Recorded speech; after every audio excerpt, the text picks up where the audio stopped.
Captain's Log Supplemental. We have made first contact with a species of humanoids on Zargenis 2. They are relatively technologically advanced, having a similar level to Earth when it first made contact with Vulcans. However, first contact hasn't gone as smoothly as I hoped.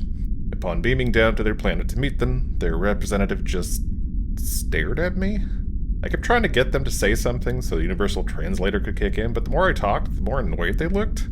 They just kind of kept staring at me. They weren't aggressive or anything like that. They just kept staring. I don't know where to go from here. I mean, when you go somewhere you're expected, you'd think they'd say something.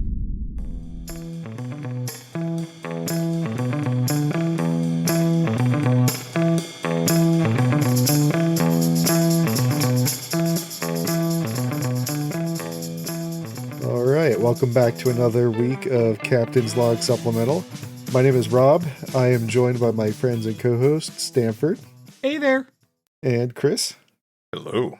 As well as our producer, Mariah. Hi there. Captain's Log Supplemental is a Star Trek rewatch podcast. We are moving ahead each week, watching episodes of Star Trek in chronological stardate order. Currently sitting in season 1 of Disco, which is a big improvement from Enterprise. Not only are we sitting in season 1 of Disco, we're almost to the end of season 1 of Disco already. Yeah, we're like 2/3 of the way through it because it's a shorter season. Yeah, it's 15 episodes.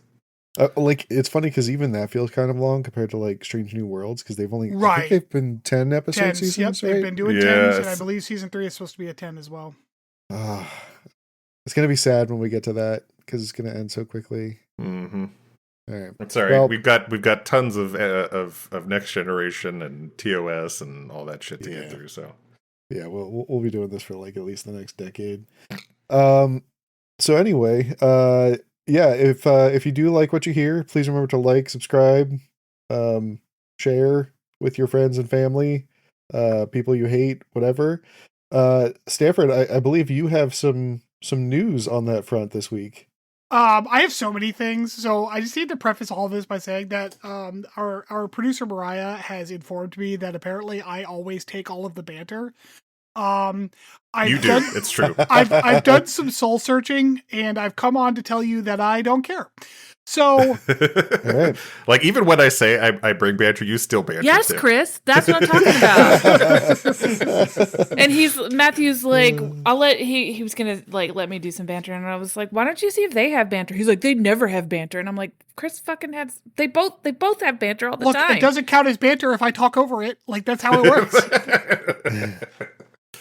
Well, this is like how he steals our deep dives. Yeah. You motherfuckers.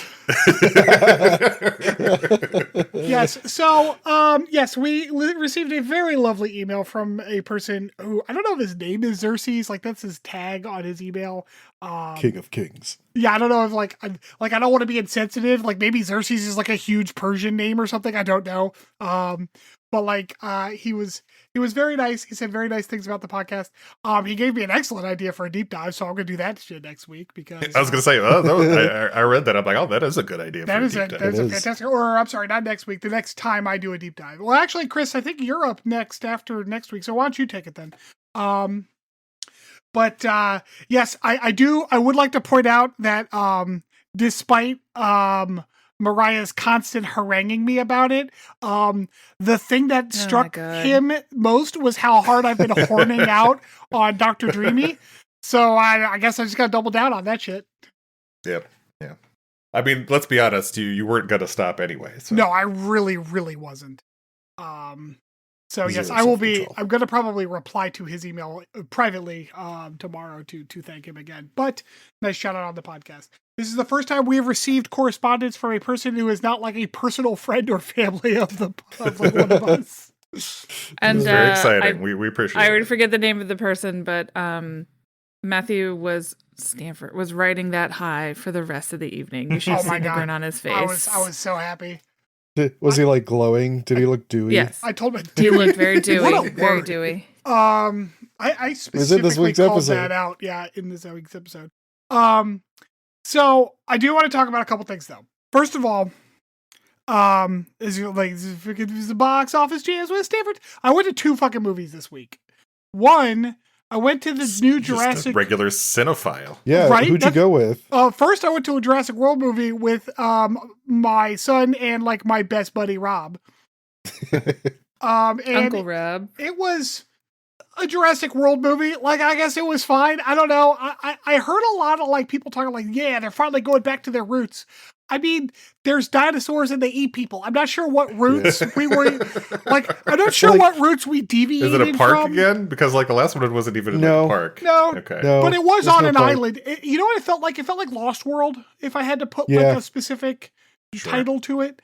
But it was fine. And they made a new dinosaur that looks stupid. It's called the D-Rex. So I was calling it the Dorkosaurus Rex. Sure. So it could be a couple things. Either it goes to a park or like, was it more like suspense thriller? Because like that's what like the first one was like, yes, there was dinosaurs, but like it was like a suspense thriller tone. It's like Lost World or the third one where like there's like they're kind of wandering around like an old facility and shit. Okay, so not back to its roots at all. Gotcha. Yeah, it felt more like the third one to me because there was a family that just so happened to be there that they were also trying to help get off the island. Yeah. But no children were eaten. Yeah, because there wasn't the big third party. Yeah, so yeah, it would be more like Jurassic Park 3. Okay. So that, and then today I saw the new Superman movie, which was fantastic. It was a great movie. Like good, no notes. Good movie. All right, I'm glad we got a resound. I had heard before going in, like, I've heard people be like, it's a good movie. And then other people go, this movie's too fucking woke. So, like, I knew it was going to be a good movie on both fronts. It's oddly anti-Israel, like in a surprising, like, politically motivated way for, modern Hollywood. Yeah, not just Hollywood. Like, I don't want to be that kind of statement, but just modern, like, media, because like the news and stuff, they're always trying to be very careful about how they criticize Israel's, kind of maneuvers. James Gunn apparently don't give a fuck. So yeah, good movie. And then I'm going to see Elio on Wednesday or Tuesday. So apparently I'm familiar with that one. It's like a Pixar movie. Did you say it's good, Rob? Yeah. Yeah, I've heard it was good. It just didn't get a ton of viewing. And then in final Stanford house news, Mariah got a new car. Ooh, what kind of car? I got a Subaru Solterra, the EV. Oh, nice. See, I'm not probably not going to replace my car anytime soon, but I definitely I'm thinking it'll probably be an EV, the next one I do. Yeah, and so far I love it. So don't be afraid of an electric vehicle. I didn't even know Subaru had an EV. They only started one a couple years ago, and they've got a new one coming out next year, but it's like a full-size. Yeah, it's reasonable price range too, it looks like. So yeah, and we got like a used, not used. I hate using the word used. It is technically used, but like used is the wrong word, but it's used. Yeah, it was like the dealership loaner that like everyone test drove. So it's got all the fucking features, bells and whistles and whatnot, but only like 6,000 or 8,000 miles on it, and coming in at like $15,000 cheaper than the base model of a new one. So yeah. Nice. And I have seat coolers. Nice. Oh, that's nice. So it's really I've never had that before. It's really nice. Yeah, in the summer that'd be hella nice. And I mean, our world's on fire now, so it's gonna be super handy. Yeah, I don't know how it's been in Missouri, but it's been 1,000 fucking degrees here in Pennsylvania. Yeah, it was. Yeah. Just move to Montana, and then you get to use seat warmers. And like Kelsey was so excited when I've already had seat warmers. Those Jeep are nice. Yeah, she was so excited when her Jeep had remote start though for the winters. And I can apparently do remote start, although I haven't figured that out yet. One thing at a time. Well, yeah, you're probably gonna have to pay for that in the app because the world isn't. Oh, yeah, and the app is stupid apparently, so that's fine. But I'm excited. I have the steering wheel warmers because my fingers get cold. Oh, her fingies. I told Mariah that if it gets too hot for us in Pennsylvania, we're moving to fucking Ireland. Like, I'm done with this goddamn shit. It's too fucking hot here. All right. Well, why don't we get into this week's episode? This week's was Season 1, Episode 12, Vaulting Ambition. And quick trivia note here. Oh, Jesus Christ. Oh, jeez. When there's some trivia you can't miss is a fun fact with Chris. So the title is a reference to the line, I have no spur to prick the sides of my intent, but only vaulting ambition, which o'erleaps itself and falls onto the other, which is from Act 1, Scene 7 of William Shakespeare's Macbeth. He said prick. But nobody's killing their dad. I've never seen Macbeth. I have not either. Oh, good. I've heard various excerpts from it, but I've never actually watched the play or any movie adaptation. The Thing, right? That everyone knows, and I've never seen. Right. You have read Macbeth before, Chris. I know what you're gonna say. I'm guessing you didn't actually read it then. Right? Yeah. Was this from English class in high school or some shit? Oh yeah, we all used the shittiest Scottish accents in the the reading this thing. That sounds incredible. It was real bad. We read Romeo and Juliet in high school, and then and Hamlet, and then I was in Midsummer Night's Dream. I was in my high school Midsummer Night's production. The only play I was ever in was Jack and the Beanstalk. For my theater class, I did a monologue from it. I didn't know you took a theater class. Were we all reject theater kids? I wasn't actually in theater class, club, but I was in the class and shit. Yeah. I played in the pit. You would. I was not in theater. I was not that much of a loser. No, you weren't in the pit either, you fucking bando. All right. So, this week kicks off with another recap. I guess that's just always going to be a thing from here on out because of the serialized nature of the show. I don't remember it always being there, but it's a thing. Probably skipped it. I skip it every time, so yeah. I like that you skip this, but you won't skip Faith of the Heart. Yeah, because I already saw all of this. Another fun fact here. So in the recap, they love to put the Klingon titty scene in the recap. Do they really? Do. Oh man, I've been missing out on so many Klingon titties. Yeah. Apparently, somehow that was not blurred out when it viewed live. Oh. There were just some that one through. There were just in the recap. Some big old raw fake rubber Klingon titties on TV, huh? Yep. Yeah. We cut immediately from the Klingon titties over to Burnham bringing Lorca to the ISS Charon, which is also their palace ship. The shuttle went by, and I'm like, even the shuttles were evil. Because it's this dark and red and spiky shuttlecraft. So, it was. We've been playing a ton of Dune, right? It reminds me of the Harkonnen shit. For sure, yeah. Oh, yeah. Also, the other trivia note here, they're coming fast in the beginning here. Jesus. So, for the shuttle, Burnham sets the autopilot, which states that the Charon is 27 million kilometers away, and it's setting course at warp 1, which is at the speed of light is 300,000 kilometers per second. Dividing these values gives us 90 seconds for the total trip, which apparently is approximately how long the scene lasts. All right, good job, guys. Good job getting it right. So Burnham reveals to Lorca that all of the data on the location of the Defiant, which is, the USS Defiant that they've been trying to find because they think it's going to get them back home somehow, just knowing how they got here. All of that information, though, all the location data has been scraped from official records because, of course, it has. They're fascist government. Lorca, however, believes that the location will be in the library. Did you say library? I did.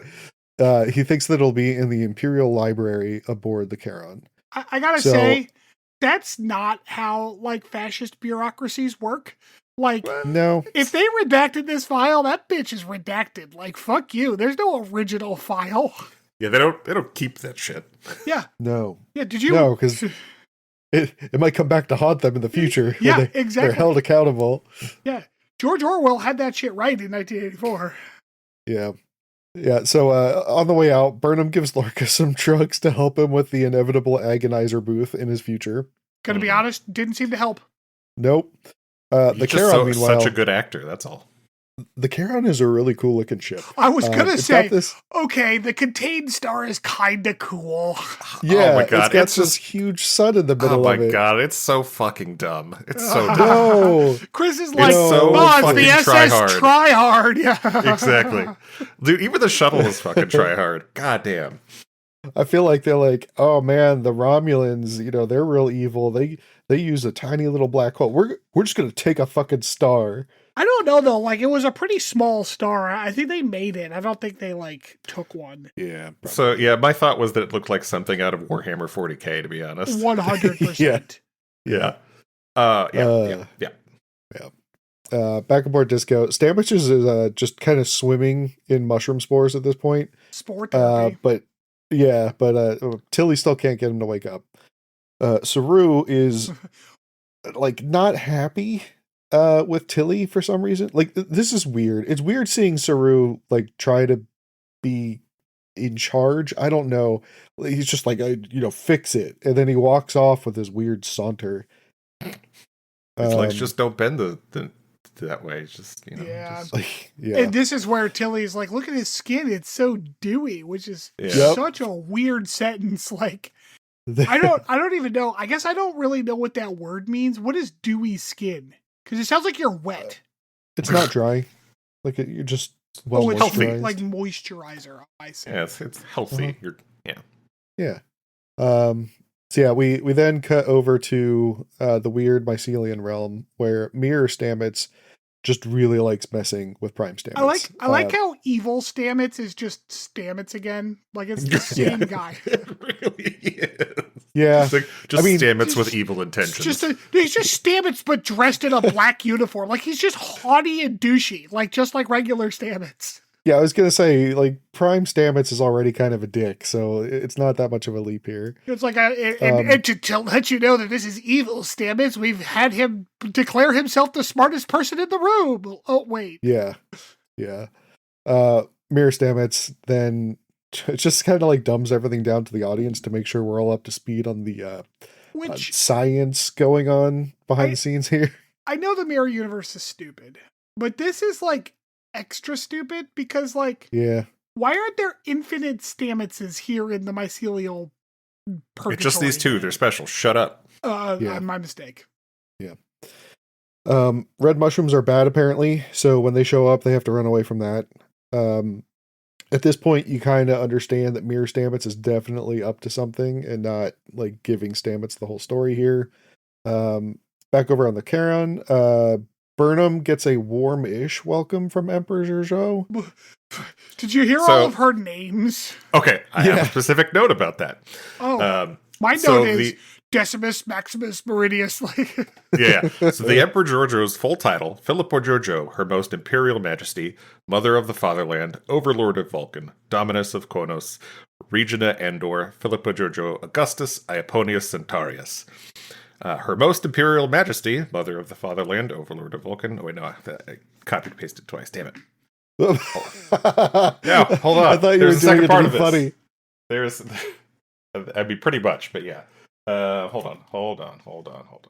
I had a trivia note about this. So they basically translated. That was the translated version of it. Oh yeah, because it's the biggest difference is the Latin version at the end, which is basically translated to Philippa Georgiou, the great indestructible leader of the century. Awesome, fun stuff. That's very Terran. Yep. My next note is, and Chris calls this try hard. Georgiou then gifts Burnham a Kelpian slave in the creepiest way possible. Ooh, that is not what she did. Nope, it looks that way at first, but it certainly isn't. That's not what she did. No. Yes, you didn't realize that? Oh, no. Rob, you're so innocent and sweet. Our sweet summer Rob. Well, we're coming back to that in a minute then. Yeah. TBC on the Kelpian selection. Yeah.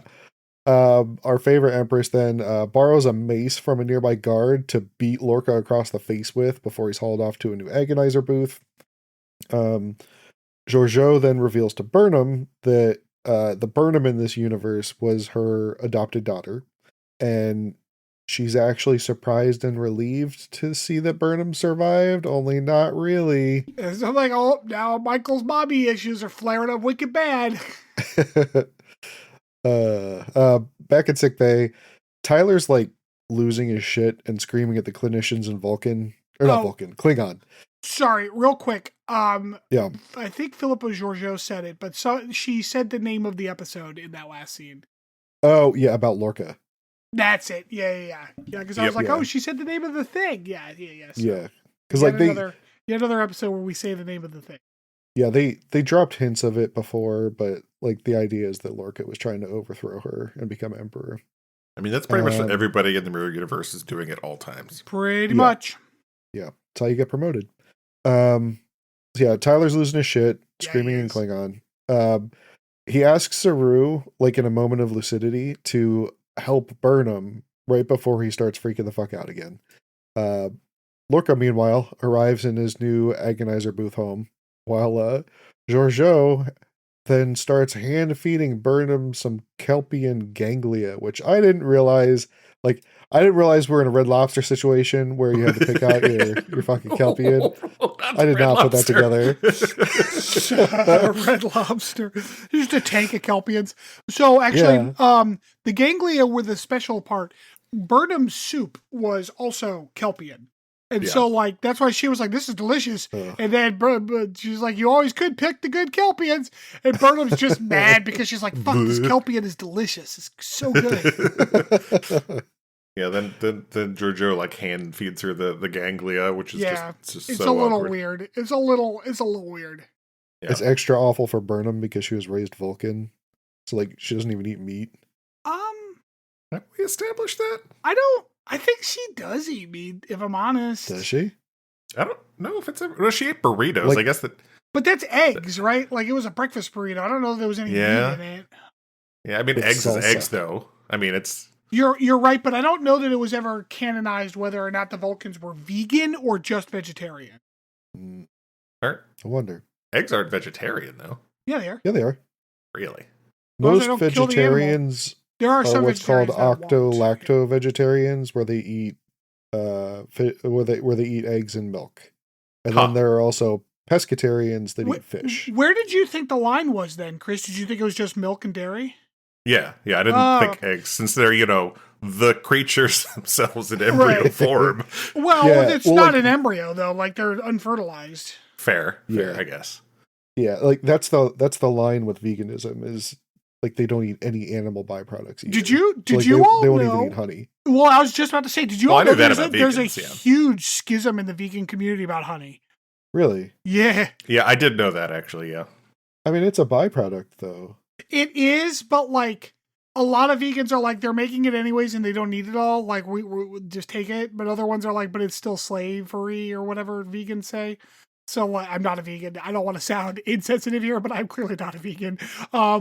So, like, it's interesting because, like, this is this huge argument. And, like, the only vegan I know personally who is, like, he's a really cool guy is Luke. He eats honey. He's like, I don't give a shit about bugs. Like, fuck them. Like, that's Luke's line is, if it's got more than 4 legs, I'm eating it. Like, fuck you.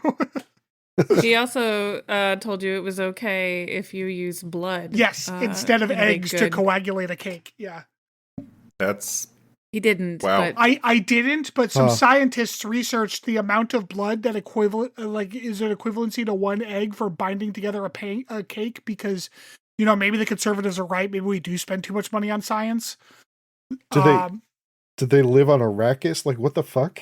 I don't know why this study was necessary. However, they found out the amount, and I'm like, I could give out that much blood to make a sick ass red velvet cake.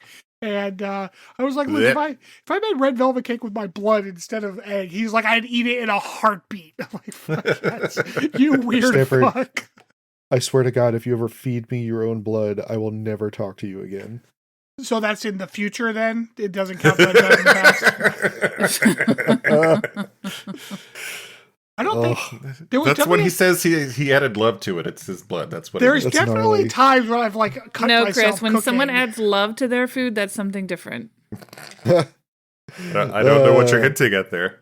Cinnabons. It's Cinnabons. glazed. Yep.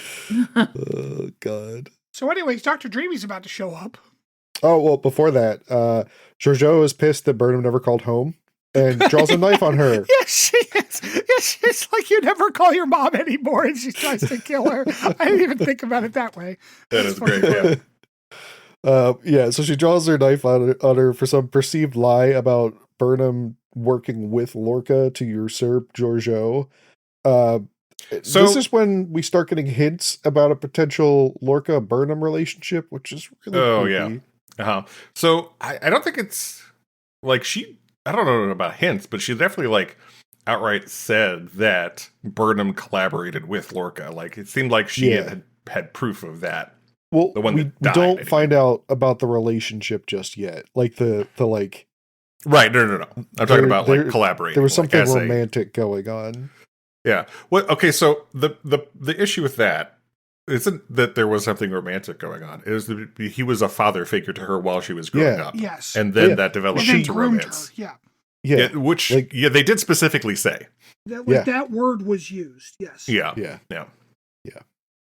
So now the Emperor wants to execute Burnham for treason. Before we get to see that, Dr. Dreamy shows up and in the shared Stamets mushroom visions, Mirror Stamets chases Prime Stamets, who now is chasing Hugh down a hall. Sure. Because he's here. Because why not? This reminded me of how, spoiler alert, how Culber came back, and it made me mad all over again. Oh, not Culber coming back was the best. No, okay. I'm happy he's back. I like Culber as a character. The way they fucking did it was dumb as shit. No, it was perfect, and you shut your bitch mouth.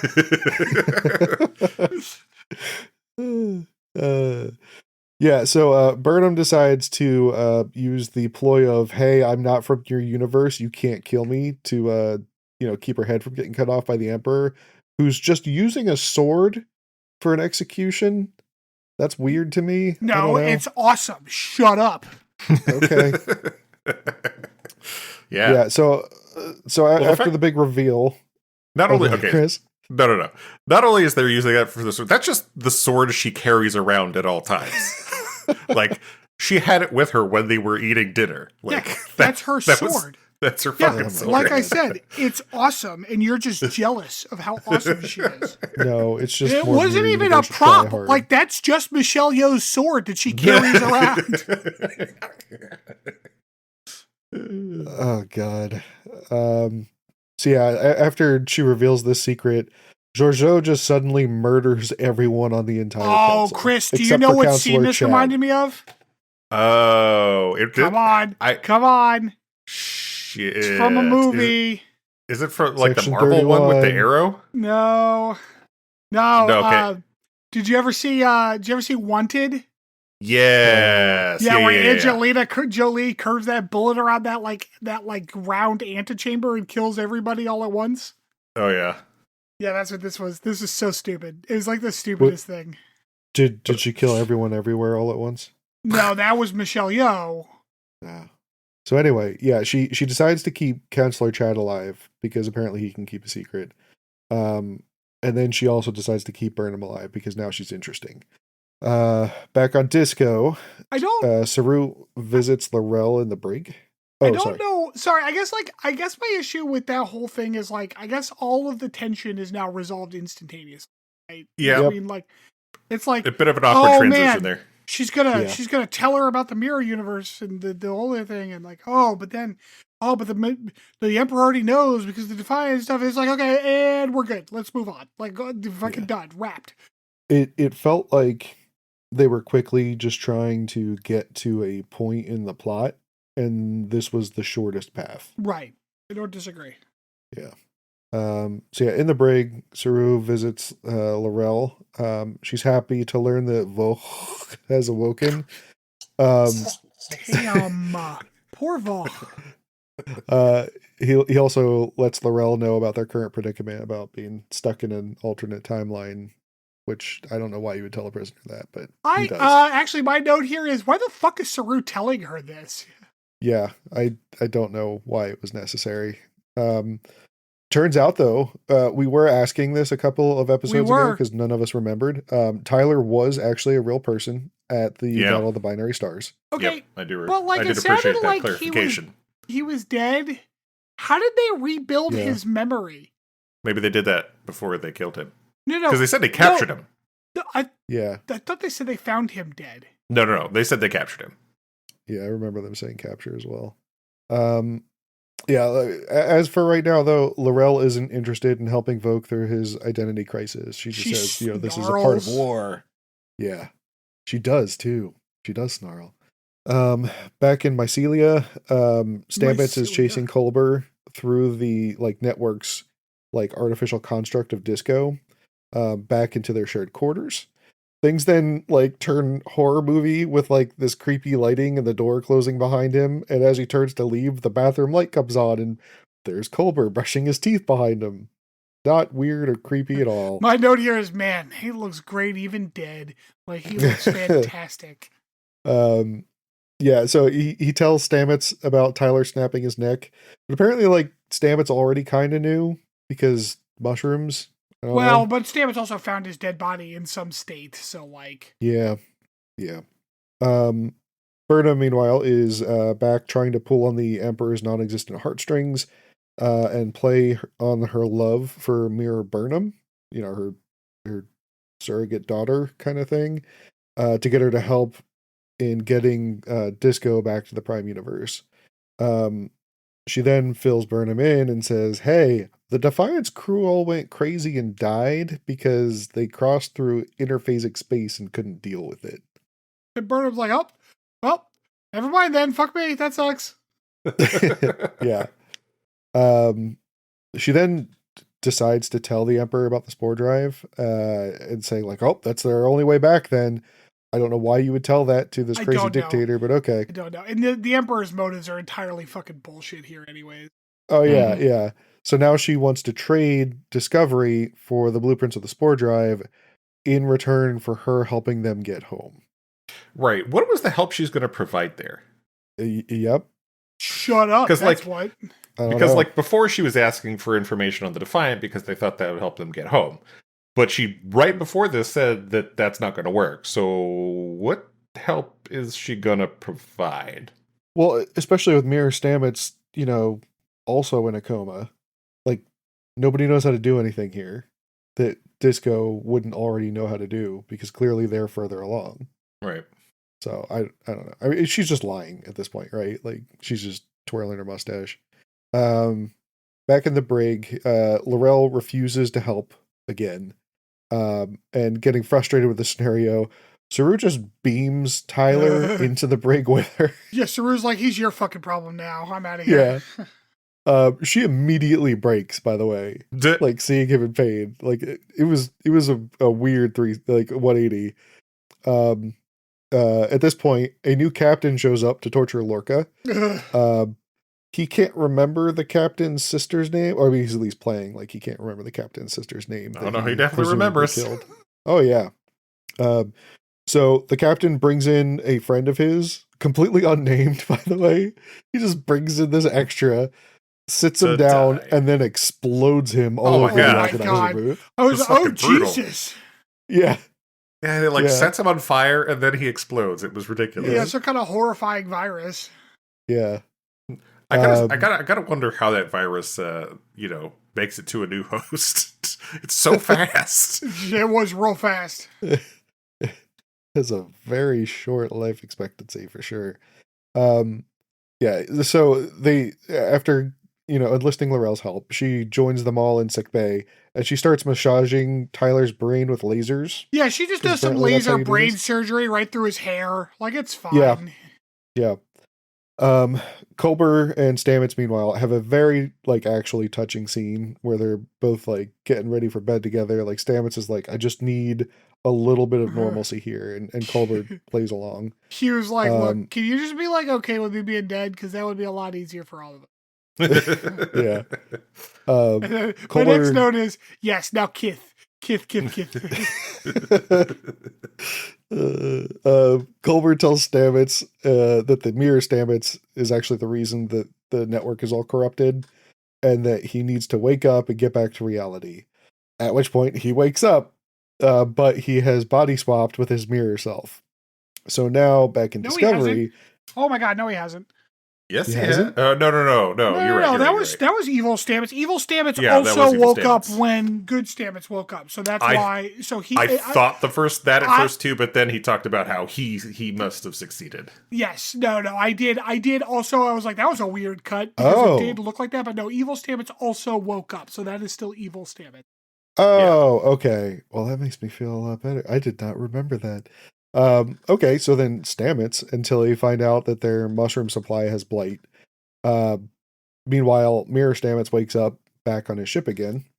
Georgiou then starts filling Burnham in about Lorca's betrayal, how Mirror Burnham was groomed by Lorca, not in the like, hey, we're going to teach you how to be a captain way, in the, hey, this is weird and creepy. Yeah. Yeah. And I am a sexual predator way. And the relationship then went from this like, hey, I'm your sort of like adoptive father to this is really creepy. Burnham then, as she's talking with Georgiou and sees her react poorly to the bright light of the sun that they decided to carry around in their starship. Hey, yeah, wait a minute. Yeah, starts realizing that like, oh my god, her eyes also hurt. Oh my god, Lorca's from the Mirror Universe. Yeah, we get all these flashbacks and whatnot of Burnham like remembering, oh, how did I not know this? Yeah. And Philippa very conveniently confirms that the sole biological difference between the humans of both universes is they don't like bright light. Convenient. Yep. Back in the Agonizer booth, the captain torturing Lorca kind of overdoes it. Realizes that like he's almost killed Georgiou's prize here, pulls him out and starts to like resuscitate him with a like an AED. And whoops, turns out Lorca was just playing and is totally fine. And then he murders the captain. After like calling out his sisters. Right, his dead sisters, yeah. Trivia note here at the end, at 37 minutes and 53 seconds, this is the shortest live-action episode in Star Trek history. Oh, you know what? Crazy. I was wondering about that because, like, it felt like it ended, like, I don't even have that many notes. Like, it felt like, this is it? Like, did I miss an act? What the fuck? It was pretty tight. And, like, aside from that, like, awkward, hey, we're just going to resolve all of the weirdness about you being from a different universe in, like, 2 lines, it was pretty good. I don't know. What did you guys think of this one? You're giving away your rating already. Yeah. What did you guys think? I think I generally enjoyed it. I think you're right. There wasn't a lot of wasted time in this. Obviously, the runtime tells that story. But I didn't think there was anything incredibly amazing about it, though. Like the Lorca reveal was fine. I think it was a 3. I think it was fine. Boy, I don't know. I was kind of back and forth between a 2 and a 3 on this. I think I might. I don't know. The problem I'm having is I hate the Emperor character so much, and like, I can already see why. Because like, her motivations make no fucking sense, but they're trying to make her seem deep and profound and mysterious. But she's just a shitty person, and like, sure, yeah, whatever. So they're gonna stick with a 2. I also gave this one a 3. I generally speaking don't really like the Mirror Universe. I think it's silly, but it was fine. Like, I enjoyed the episode. Like I said, it was plot wise very tight, and gave it a 3. All right. Well, we're gonna take a bit of a break here, and then IMDb gave it a 4. By the way, wild. Yeah, I try to think, like, what did I feel about the Lorca reveal? Because obviously, up to this point, as an initial watch, you wouldn't know that. Really at all. They didn't really hint at it all that much, even. Like, right. That was understandable in any way if you didn't already know. But I don't remember it being some crazy, like, oh my god, type thing. Right. Which I feel like they kind of built it up to be. Yeah. Like, I watched Discovery for the first time about 2 years ago. I was still like in Montana when I watched it. And I remember being surprised about Lorca, but it wasn't like, oh yeah, that makes sense. Oh my That dickhead's from God. Yeah. Rob's like, oh, that guy is a dick. I was right all along. Son of a bitch. Yeah, like he just wasn't like typical Federation Boy Scout. I don't know. Anyway, we're gonna take a little break and we'll be back for this week's. All right. So my desk just broke. What? What? Yeah, like I just hold on. So I need a minute here.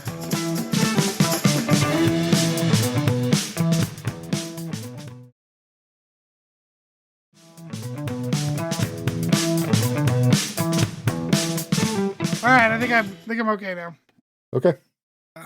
Woo! That was exciting. Boy, sure glad I can't feel my legs because I think that would have hurt my leg a lot. All right, welcome back, everybody. For this week's deep dive, I was really hoping to find more information on the Charon, but turns out there isn't a ton of information on it online.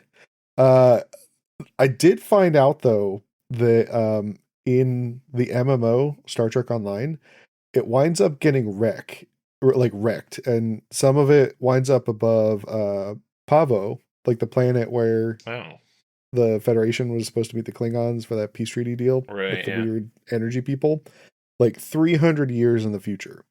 They also mentioned that the MMO has a couple of like later ships that are modeled off of that same ship class that are obtainable as playable ships in that game, which is just wild to me. Silly. One of which is the game's 25th century Acheron, the flagship of Emperor Wesley Crusher. Shut the fuck up. I'm sorry, what? Oh my god. Yeah. So I went on like a weird tangent here. So this week's deep dive is on the timeline of Star Trek Online and how it differs from Prime Universe Star Trek. Turns out though, it is set in an alternate universe in Star Trek where the deviation begins in 2409. It's like it diverges right after Nemesis, like the TNG movie. The first event that is different is the female founder from the Dominion War gets imprisoned. Turns out that like antebellum Cardassia is not handled well in this universe. Also the Romulan star system remains stable, but instead a nearby star goes supernova. So it's still threatening the Romulans, it's just not as immediate. Right, to give us something to do in the game. Got it. Yeah. The Borg also continue to invade Federation space. They don't really like back off like they kind of do after Voyager. The Klingons also decide to like go on the warpath, like for real. They seize Kittimer while the Federation is helping evacuate the Romulans from their space, kind of like torquing up the tension between the two factions. And then a new Dominion gets founded in 2384. That nearby star to the Romulan system, Hobus, I think was the name of it, does finally go supernova. And we get sort of like a similar break in timelines again with the Kelvin timeline. So some of that actually winds up pouring into the game as well, which I guess was their way of getting like those models of Starship into the game so that players could use them as well as the characters. The Klingons then, seeing the Romulans weakened, start invading Romulan territory, as you do, and start a second front against the Gorn, because they're just fighting everybody. Then, 2 decades later, in 2405, another Klingon Federation war starts. And it runs for like 5 years. I don't know if it's like 5 years of in-game time or 5 years of like timeline time. It wasn't really specified. So yeah, needless to say, this Star Trek is much more affected by the wars that the Federation had been enduring, like leading up to the divergence, and then all of the wars that happened after it. So they've made, a couple adjustments to their operations. One, anybody can apply for Starfleet, not just Federation citizens. And if you're not a Federation citizen, you do not require like a like a Federation officer to vouch for you, like with what's his face's nephew in Deep Space Nine? Nog. The Ferengi Quark. Yeah, Nog is the name of that character. Yeah, Nog is Nog, the nephew. Yeah. Sorry, I was just coughing. The other thing that is weird is anybody from ensign up can become a captain of a starship, albeit under admiral supervision. So again, this is like a gameplay reason for your newbie character to be involved in the running of a starship, I'm sure. Right. Captains of a ship could be from any officer division. I guess when you create your character in this game, you're allowed to say like, oh, I'm an engineer versus I'm, in command, or I'm a scientist. So there is no like you're on the command track. Like you can just be an officer and then become a starship captain. That was already a thing though. Like there were plenty of examples of like engineers that became captains and like medical officers that became captains. Yeah, but they became like a medical officer became a captain of a medical ship. In this one, like you just get a battleship. You're just allowed to do whatever you want. All right. Some other things that again I'm sure are driven by like gameplay necessity. The Federation, towards the end of that timeline, establishes a transwarp network, like inside of Federation space. So yeah, I'm assuming travel. This is how you. Yeah, exactly. Quick travel. Slipstream drives are also added to all Starfleet ships of all classes, even older ones. So you can just get absolutely. You can get an NX-01 with a slipstream drive on it. Like it's totally fine. Sure. Also, because the player plays in away missions, power cell improvements have apparently allowed for personal shielding technology. Of course, yep. You won't die when you get hit with the first phaser. And power armor is a thing that's widely available. So, true endgame is fashion, Mm-hmm. So yeah, overall though, in answering the question of is Starfleet a military, Star Trek Online answers with a resounding yes. And that's really the biggest difference. It's funny because it's like they're trying to be like, we're the Star Trek RPG, but the problem is that like, it sounds like 80% of their mechanics, like in all MMOs, are combat related. Right. So like, I guess we just have to make sure the galaxy's constantly at war, so there's something to fight, because otherwise our game is not playable, Right, yeah. Yeah.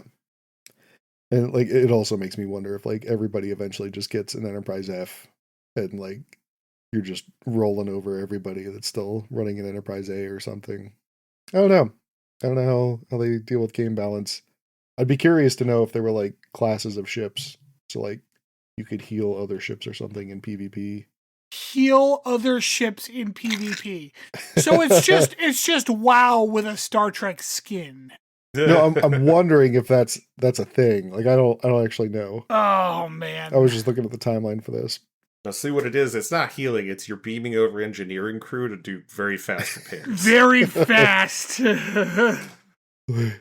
We're sending over Jeffrey's tubes as fast as we can, Captain. Oh God. All right. Well, anyway, yeah, that was the rabbit hole I went down this week. So amazing. Congratulations. Now you all know about Emperor Wesley Crusher in SDO. Apparently that was a whole scenario you could play through. So if you really want to stick it to Wesley, download Star Trek Online. Shut up, Wesley. Shut up, Wesley. All right. We'll be back in a bit here for Potpourri.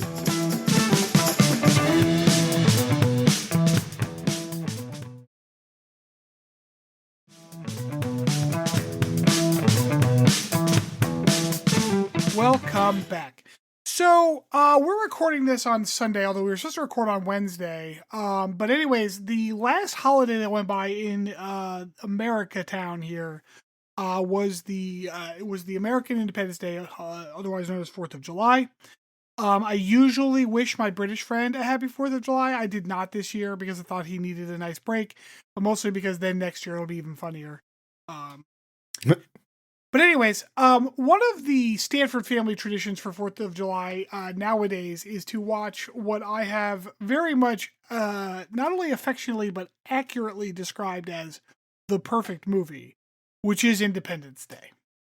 Independence Day. Now, this entire potpourri is going to be about how Independence Day is the perfect movie. Do you all remember, Okay. although also, do you all remember the hype that this movie led up to coming out on July 4th?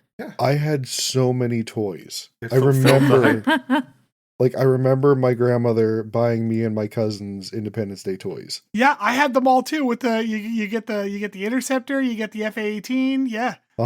Yeah. Yeah.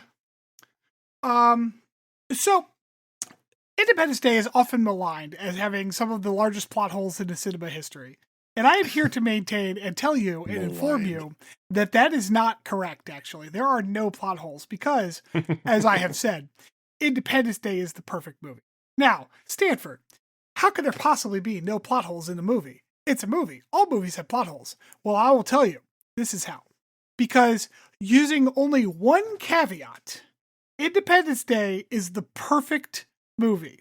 And that caveat is understanding that the aliens are stupid as hell.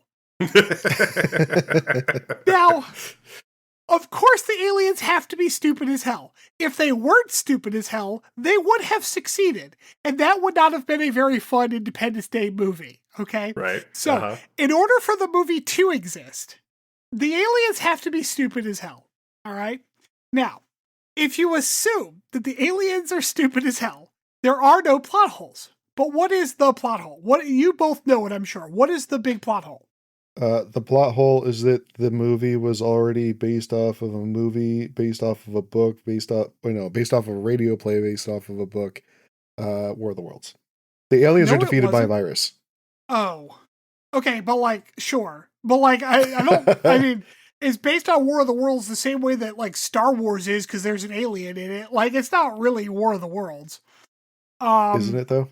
No, not even a little bit. The premise is completely different. I feel like I've heard of the big plot hole with it, but go ahead. Yeah, Rob's got it kind of right, just in a very weirdly tangential way. Supposedly, the plot hole is, how the fuck did Jeff Goldblum manage to upload a computer virus from an iMac or a MacBook to a alien supercomputer?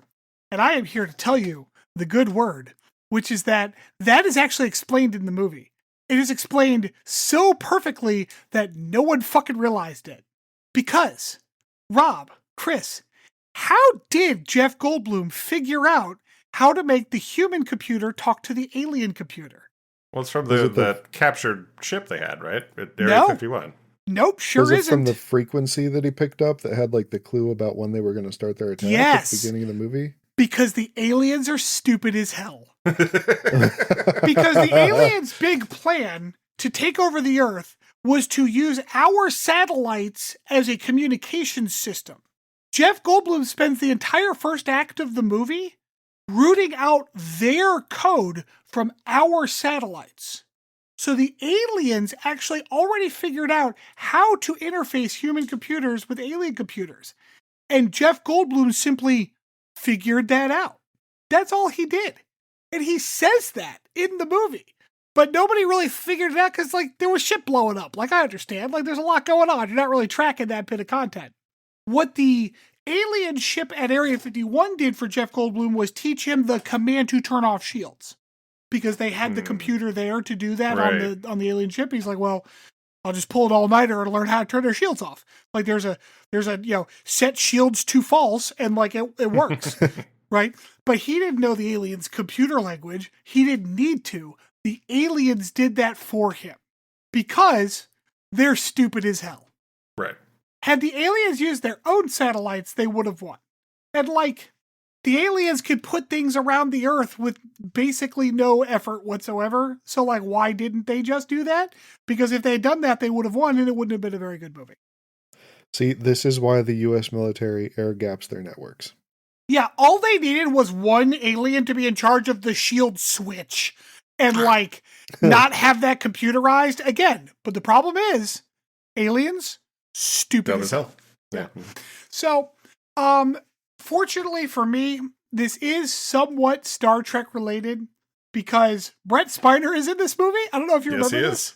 Oh yeah, he's the doctor at Area 51 who gets puppeted by the alien. Yeah. Yeah. Oh, it was so creepy. Brent Spiner playing well within his range. He plays whack fucking scientist dude pretty well. So another thing I want to talk about was the director and writer of one of the writers and the director of this movie, Roland Emmerich. Now that name probably means nothing to you.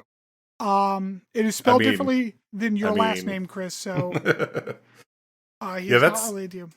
That is a common spelling of my last name. With the H? Yes. And two M's is also very common. Yep. That's Roland Emmerich. German.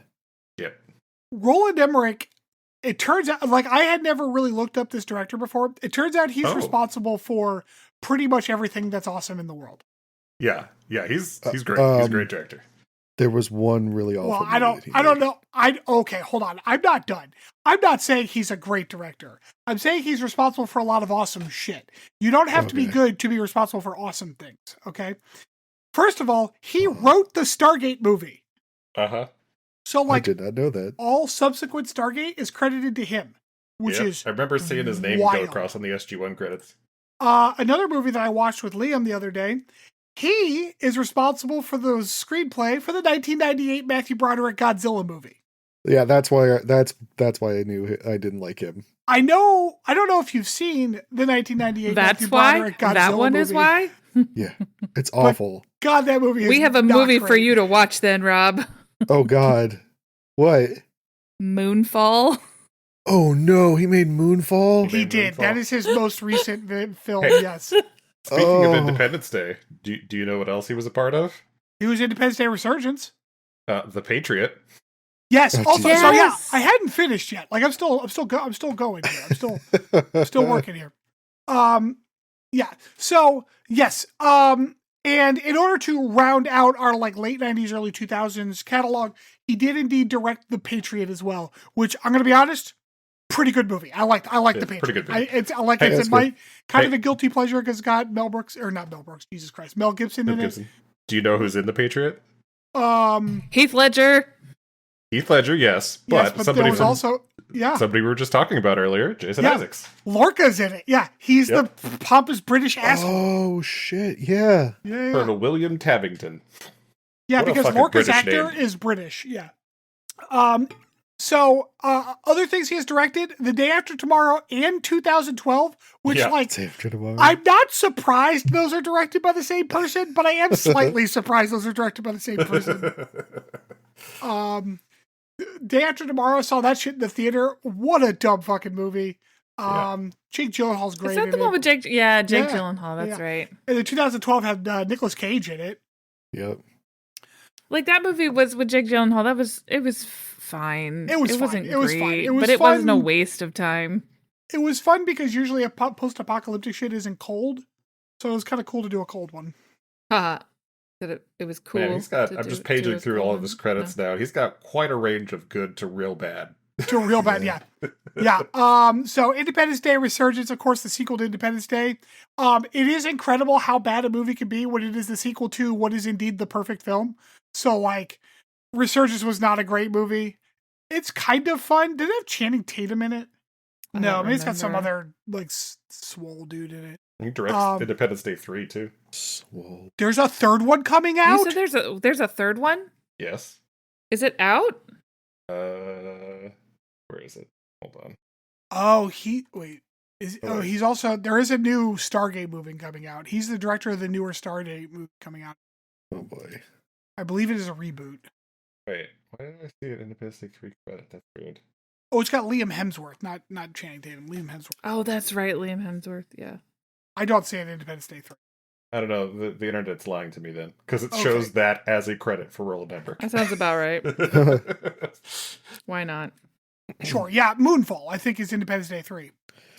No, like Independence Day Resurgence is Independence Day 3 because it's War of the Worlds 3. What was 2? 2 Independence 2 Day? No, the first one was War of the Worlds. Then there was Independence Day. Independence Day Resurgence. Rob's like, remember Independence Day Tokyo Drift? Like, it was great. So I have often been chastised by our good friend and friend of the pod, John, for liking Independence Day, but also it's the perfect movie, so he can shut the fuck up. It's a great movie. I love it. It's a classic '90s movie, man. Like, there's nothing wrong with it. It was just fun. And you know what? Here's the thing too, because especially for the era, there's surprisingly no womanizing in it whatsoever. Like the movie ages well. And they even stood up for the one. What is his name in the movie? It's Will Smith's girlfriend in the movie. Jasmine. Jasmine is her Jasmine. name. That's it. Yeah. And he, she's a stripper, but like, okay, that's her job. It makes money. Fuck it, and that's like a whole thing. Yeah. Yeah. It's just a good movie. It's a good movie. Fuck you. Like, it's a good movie. Like, I love it. Every moment of it. It's so good. Jeff Goldblum, probably at like his peak. Before he got a little too silly, although he has done some good shit since then. Yeah. He was great in Thor. Yes, Thor Ragnarok. He was good at. He was good at that Greek show Chaos too. That canceled. Yeah. Jeff Goldblum and flannel. Makes me feel things in my bathing. Oh yeah, he's a good-looking guy. Have you? Oh man, I listened to an interview about like somebody who like worked with Jeff Goldblum on set, and what you described is basically apparently how all women react to Jeff Goldblum at all times. Like, he is the smoothest motherfucker ever. Apparently, just like he definitely talks that way. I'm not surprised. There's something about him that everybody's just like. Oh man. Yeah, and I mean, like, it's just a classic American tale of when the aliens come, they fuck us up, we figure out how to fight back, and so the rest of the world is waited with bated breath for us to save the day. Like, it's perfect. And they even make that line in the movie. They literally, like, the British are like, finally the Americans thought of something. God, what do they need us to do? Yeah. So it's the perfect film. It's a perfect film. Will Smith at peak Will Smithing. Like, oh man. Yeah. Anyways, that's what I got. Anything else from anybody? Any other comments about how it's the perfect movie? Or hell, argue with me. I'll fight back. I love this fucking movie. You know how many times I've watched Independence Day? It's so good. I've seen that movie at least 20 or 30 times. It's like free on YouTube right now. So if you haven't ever watched it, or if you want to see it again, you can watch it on YouTube for free. Go do it. It's such a good movie. That's such a good movie. Even our child loves to tell people that it's his favorite movie. Which is so funny. And adults are very confused. Oh, man. And then chase it down with some Patriot. There you go. All right. Well, that'll do us for tonight. Thank you so much for joining us. Once again, as we say at the top and the bottom, do give us a like or a rating or review on whatever podcast, thing you check us out on. If your app or whatever doesn't have a review system, just go to fucking Spotify and do it, I guess. I don't know. You can't rate. If you have an iPhone, you have to rate it on Apple Podcasts, because like that's the big one, but you have to own an iPhone in order to like rate stuff on there. You can't do it online because Apple is one of the worst companies that's ever been developed. So yeah, tell your friends, tell your coworkers, tell your secret love affairs. Tell Jeff Goldblum. If you know Jeff Goldblum, let him know that we're out here. Love him. Although I don't think he's been in any Star Trek projects. So, and with that, I think that'll do us for this week, and we will see you next week.